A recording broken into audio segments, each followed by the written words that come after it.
Welcome into this episode of the Suffering Sports Fan podcast. I'm Adam Avin with my dad, Roie, and make sure you like and subscribe and stay tuned with all future episodes of this podcast. That's if we continue to do it because the Miami Dolphins stinks so hard. Excuse me, I did lose my voice a little bit. No, not from screaming at the TV, but I had to refrain from doing that or else it would be fully gone right now. Dad, let's jump right Yeah. into it. Dolphins lose 31-12 to Tennessee last night on Monday Night Football, one of two games played last night. And it was definitely the lesser exciting option if you were to choose that game to watch. The other one was phenomenal between Seattle and Detroit. But this Dolphins team looks fully lost. It looks out of control, out of sync. What are your first thoughts?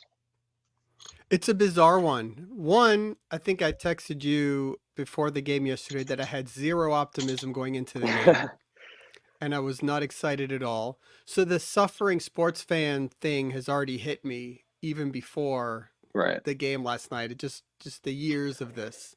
Yeah. And one of my good friends also was like, "Yep, we're losing today." Like it just had that air about it. And so I wonder Yeah. if that even crept into the team before the game, to be honest. But anyway, that aside, um, it's a bizarre thing. I've seen Dolphin teams choke it up before, and I've seen many bad seasons, and I've seen many bad losses at night. This one's weird. Like it's always weird to me. The same way we've talked about this before when the Miami Heat go and play, Yeah. and like Tyler Hero's dribbling the ball off his foot, and Bam Adebayo can't make a shot, and they dribble and they're passing the ball out of bounds, and you're like, have they played basketball before? I know I've seen them play basketball before. So Right. it's kind of like that with the Dolphins. It's like every single player there has had to have played football since they were 7, 8 years old. I when nothing's working, and you're bad. I maybe that's just me not being a real player and a coach and not understanding that you simply can't just say, Tyreek Hill, run over there 10 yards and I'm going to throw you the ball. That's it. Yeah. It just seems like it's the most complicated, absurd offense that no one on there knows how to do without Sure. Tua being there to tell everyone what to do. Never mind Tyler Huntley. What do you want from the poor guy? He doesn't know where anybody's going in motion and all this kind of stuff. He barely can throw the ball. He's not a very good passer, which is why after making the Pro Bowl, he's the practice squad quarterback for the Ravens. So let's just put that there. Everybody thought he was going to come in and be like amazing. Why wasn't he at least their backup? So, Sure. but to me, there's many things wrong. We'll get into it. Position wise, you should have had a better backup QB, all sorts of things. But why are they continuing to stick with this offense that only the most genius, best, a pocket passer that we have in the game can do? And they can't just simplify things to throw anyone the ball. It's baffling. It is really confusing. Yeah, I in one of my fantasy leagues, I tweeted this out last night. I had Tyreek and Devon Achane last night. I was down by 13 points. All I needed was for them to combine for 13 points, and I would have won. They combined for 10 points. That's like a no And I 13 lost. points between those And two you know guys. what? After the first drive of the Dolphins, when Tyreek dropped that pass, and it ended up being a fumble, right? A huge turning point in the game. I tweeted out, I'm down 13 points. I have Tyreek and Achane. I will lose. And later that night I wrote, I lost by 3. I want to cry. Because it was I think you're right. We saw Skylar Thompson, last week, and Tim Boyle. That offense clearly got nothing going. If you would have had either of them last night, you would have had a pretty similar outcome. I fear. Tyler Huntley, at least you saw him escape from the pocket. There were some design runs. The touchdown they scored, they couldn't punch it in with Achane, which would have won me my fantasy game. Besides the point, You see Tyler Huntley able to sneak in. He's able to do some things. And so I thought there were some positives there. But then let's take a step back and talk about what we talked about last week after the previous Dolphins loss. Uh, on 4th and 1 from Miami's own 40 in this game, which through the first half was a game of inches and field goals. You're on your own 40 and it's 4th and 1, and you don't put Tyler Huntley behind center and try and do a QB sneak with the game on the line. You do a fake flip, turn this way, fake pitch backwards to rookie Jalen Wright, who barely has played this year, and toss it back 5 yards and expect him to go and run against a good run defense in Tennessee. It's the plays like that continuously that make no sense to me. I don't understand what these play calls are. The game was like, what, 6-3 at that point? The game wasn't over. Punt.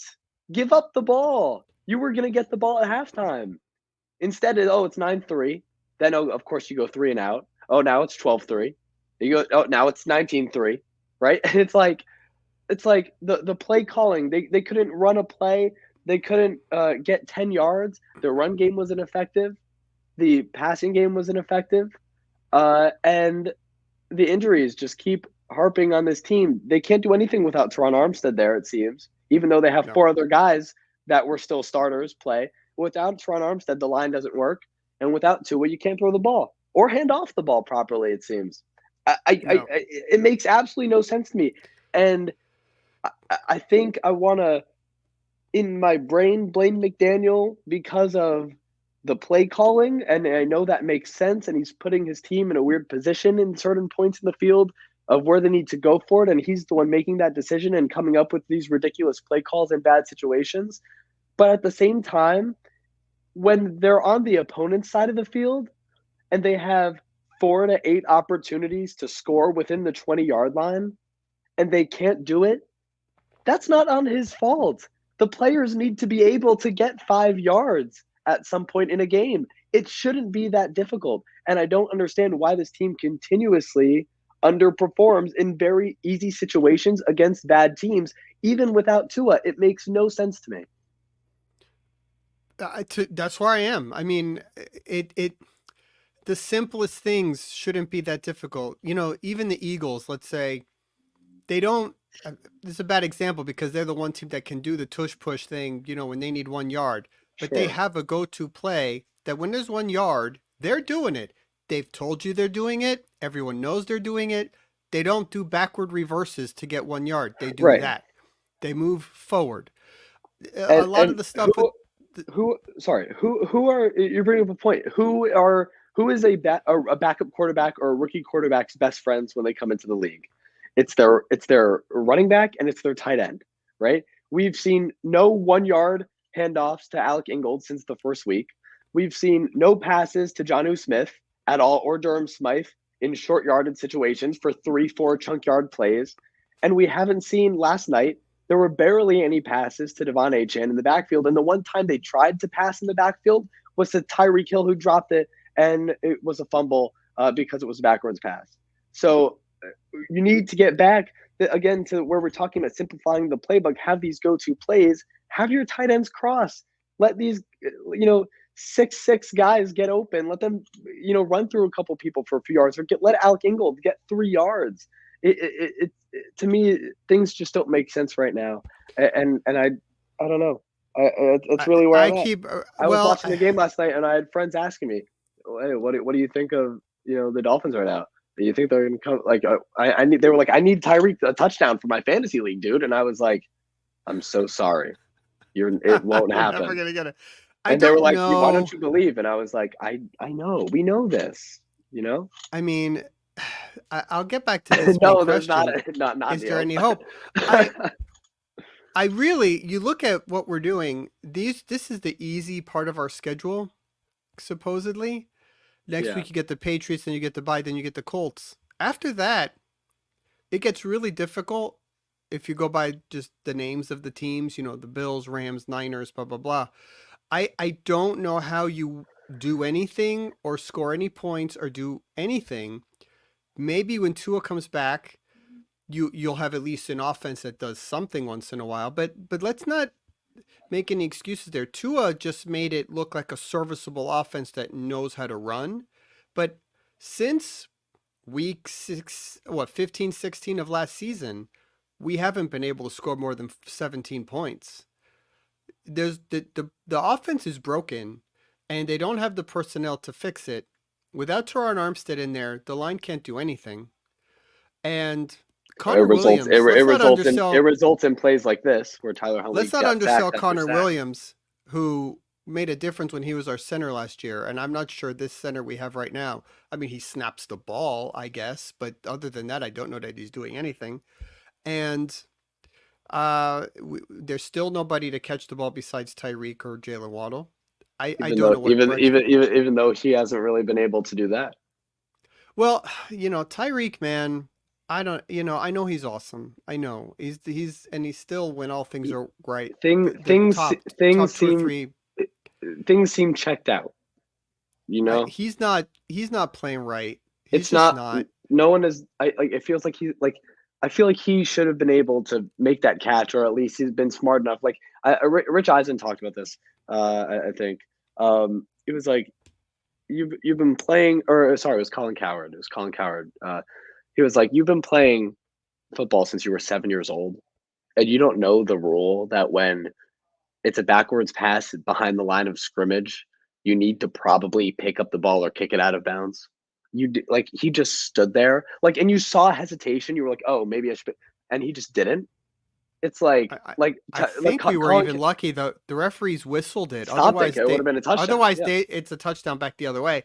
And that reminded me of the Kansas City game last year when he essentially gave up on the ball there too. They stripped it out of his hands and took it back the other way. He had numerous wide open drops in the end zone that Tua, gets blamed for. That we could have won the Eagles game. We could have won like a lot of different situations. Those weren't all. He's not a flawless. I understand. He's not a flawless player, and he does make a lot of mistakes like that. And you had what you wanted. This game started exactly how you want. Will Levis, who's terrible, throws a dumb interception, and you finally have the chance to get a lead in a game that you haven't done all season. Right. If Tyreek simply doesn't do that, we have a field goal and we're leading.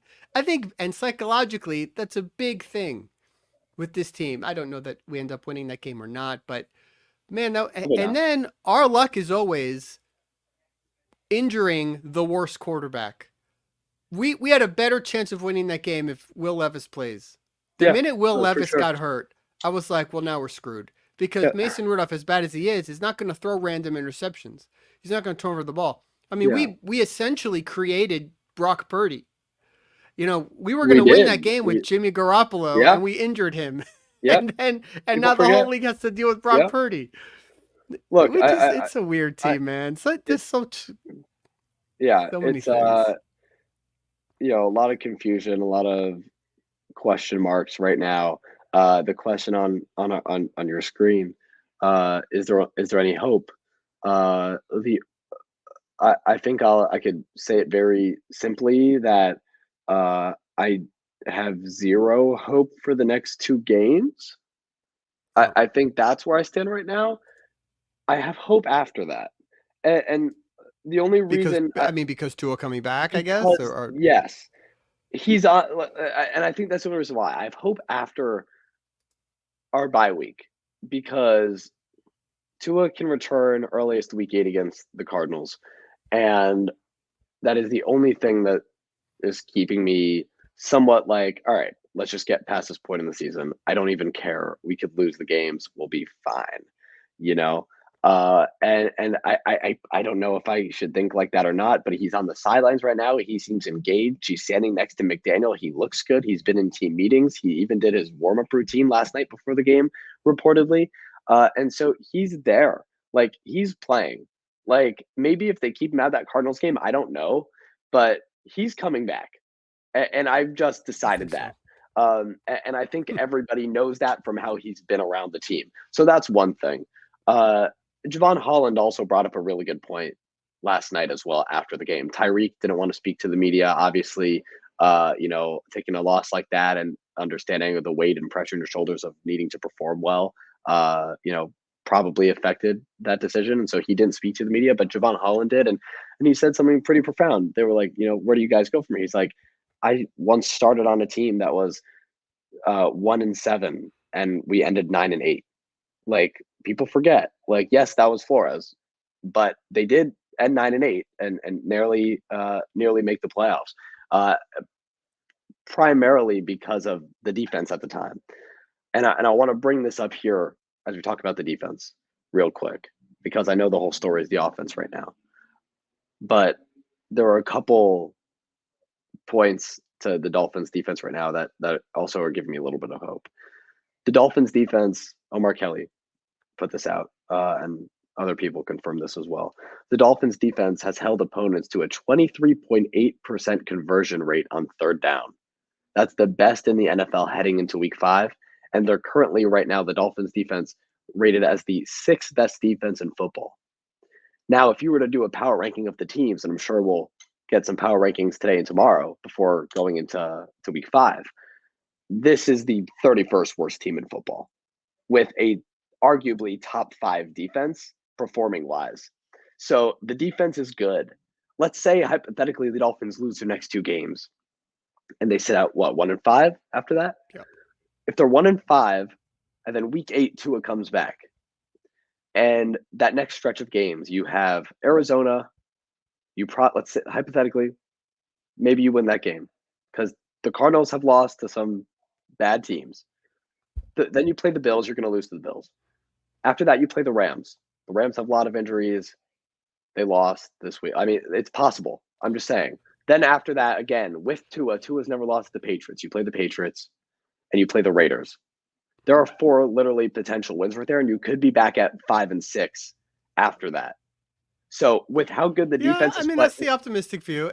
right? With how good the defense is right now, like they've given up 2 second half touchdowns all season. They've performed well, and the offense has struggled, but Tua looks like he's coming back. And if he's the missing piece, and I know people have talked about it, well, anybody could go into that system. There's clearly no system. Tua is the system. So let's just start with that. Tua is the system in this offense. He's what makes this offense work, and it's been hiding McDaniel's play calling flaws and making things look serviceable. So Tua comes back, the defense plays well, and what do you know? The season could be saved or in a position to where it is still playoff viable, and as opposed to already tanking this year and becoming a top 5 pick. I think there is a little bit of hope, but I'm not initiating that sense of hope until after our bye week. That's where I'm at right I now. think, well, yeah, maybe that's the one chance, the one silver lining that maybe. But I still wonder with that line and with the stubbornness to change play calling, if that's going to happen. It reminds me of Don Shula, who was a defense run first guy. And we had just been to the Super Bowl with David Woodley and Don Strock in '82, and we lost to the Redskins, right? Yeah. And we led the league in rushing that year, I believe. And that's what we were known for. He Sure. drafts Marino and immediately goes, "We're a throwing team." And the very next year, Dan Marino throws for 5,000 yards, and they throw the ball every play. He wasn't stubborn. He Yeah. changed. He saw what he had, and he goes, "This is what we're doing." Think about that. I mean, that's amazing. That's like he could have simply said, "We got Marino. We're gonna run the ball. We're gonna let him throw just once every 4 downs." Like, no, he saw what he had, reinvented his philosophy, and I mean, no Super Bowl, whatever, but like we were really good. Took advantage of what he had. I think if you're a good coach here, and Mike McDaniel hopefully is a good coach, we'll see.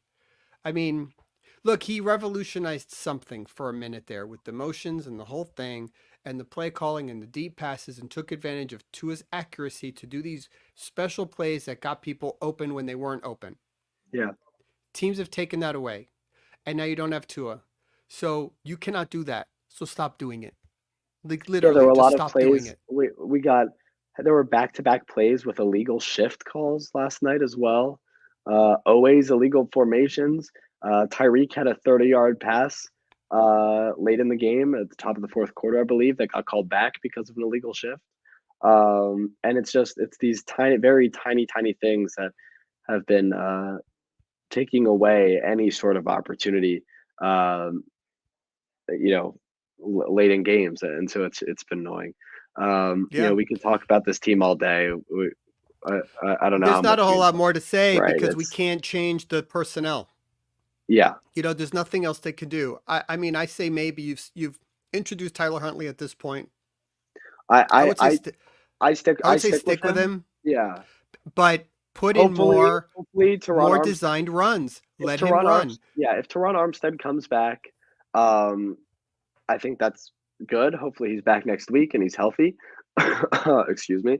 Um, Tyler Huntley had a lot of points in last night's game where he clearly saw a play break down, had enough time, and was able to run 5-10 yards and get us a first down. But then we go back to two pitch plays in the backfield, lose 5 yards, or a penalty gets called, and then he tries to throw, and then nothing works. So what you got to do, and by the way, he had that one deep shot. Tyreek overthrew Tyreek Hill, so that was interesting as well. So he launched it down the field. Tyreek nearly gets it. Take this week, get on the same page. You play New England this week. It's a Just need one of divisional those. matchup. Just need one of those. You need one. You need one. You You need can one of do those it. games. They can. I So, think that they can. I believe in them. I don't believe in them actually, but I want to try to believe in them. And so hopefully they can get something done. Also, Jalen Phillips got hurt. Hopefully he's good as well. Didn't mention that, but you yeah, hate we to need see him. that. He's been playing really well. He's been A unreal. lot of defense been playing really well. They only gave up 240 yards yesterday. They every team, if your defense is on the field for that long in the fourth quarter, you're going to break Right, down. You're right, going to give up a rushing touchdown. right. That's going to happen. But yeah, Yeah, they've kept us in games. But you look at certain times when you're like, oh, we're whatever it was, 15-3, 19-3, I don't know. Like you're like, we can't come back from this. and also, We have no offense for this. I'll. Well, it was funny during the game. You texted. You were like, "So 1st to 12 or 1st to 9." I was like, "Yeah, obviously." I think before we go here, just want to say one more thing that I've been thinking about too. Stop deferring off the kickoff. Who cares? Just receive. Just take the ball and put some confidence in your quarterback. Peter Schrager talked about this yesterday as well. He was talking to Sean Payton after the Bucks win, that big win against Tampa Bay by Denver, and they, that last drive they would go to overtime, and Sean Payton said, everybody defers nowadays. Nobody wants to go first because you get an opportunity. Let's just let's just let's just receive and instill confidence in our quarterback. What do? They go down and they score. They end up winning the game. Just do I that. think I Let Tyler think it's Huntley just important for throw a Miami couple to slants. to get a lead one time. I mean, if you The Dolphins are the somehow, only team in the NFL who has yet to lead due to offense through 4 weeks. They have how not much it had. would change things They haven't if led on the in a first game. drive we get a touchdown to Tyreek Hill and we're up 7-0. I just think the whole mentality of the team changes if we're able to do that. So let's see if they can do it. I mean, this is going to be an interesting one in patience and stick to itiveness, especially for you and me with this podcast, because I don't know, at 1-6, 1-7, I may not watch any more games. So we'll Well, have they need to come up with something. well, I mean, I don't know. I don't know what if it says about McDaniel or Chris Greer not going out right away and drafting a competent quarterback or a backup quarterback in case of a situation like this was to occur. But Matt LaFleur loses Jordan Love. Malik Willis comes in and wins 2 games. Shane Steichen loses Anthony Richardson again, and they signed Joe Flacco this offseason. Joe Flacco comes in, boom, boom, boom, beats the Steelers, one of the best defenses in the league. Sam Darnold's awesome now after they lost JJ Yeah. McCarthy. McDaniel's 1-6 without Tua. so far in their time together. He can't win You have to without him. keep going back into it. You have a quarterback that's injury prone, that if he has concussions, you know he's out for a while. You don't invest in the offensive line or in backup quarterback. That alone, I don't care what happens this season. Maybe Mike McDaniel sticks based on what he happens. He stays around for, and you just see what happens. But Chris Greer, it's enough. Honestly, he just screwed it up real bad. I think that's it. If You know. last thing, actual last thing, because we could talk about this and just rant for days. Next year, Dolphins have a top 10 pick, first round. Do they draft a quarterback? Should they? Yes, you have to. You have to. Even if he sits for 2 years, you have to. You know, I love Tua. I hope he stays. I hope he comes back and plays. And maybe he's okay and he plays next year. I think he's a good quarterback. I'd like to see him succeed. No, like But clearly, you can have the argument whether he's a lead or not. He's clearly a good quarterback based off of the way the Dolphins' offense is right now. Clearly, but you draft a quarterback. You Yeah. have to. You're that high. Don't make the dumb mistake of drafting another offensive line. I hate that. When you're in the top 10, take another quarterback. Yeah, I saw a random mock draft where we were like picking 7th. This was before, I think now we're supposed to pick like 2nd or 3rd. But we were drafting, they had us drafting Shador Sanders. I was like, sure. That sounds great. no, I'm not fully down for that. But you know what? You know what I am down for? Oronde Gadsden Jr. Yes. to Miami. Oronde Bring him back. Gadsden Bring the second back the Gadsdens to Miami. Bring back the Gadsdens to Miami. He's a 6'8" tight end. And he's fast. Yeah. He's we need those guys. More weapons. He can block too. I'm pitching Syracuse now. Anyways, that's going to do wrap it. it up. For this episode of the Suffering Sports Fan Podcast. Come suffer with us. Follow, like, subscribe. Fins Fan Podcast on X and on Instagram. And stay tuned for the next depressing episode that we might put out. Or maybe we win and there's a lot of positives to take away. Who knows? But there probably won't be anyways. Thanks for sticking with us, everybody. All right, guys. See ya.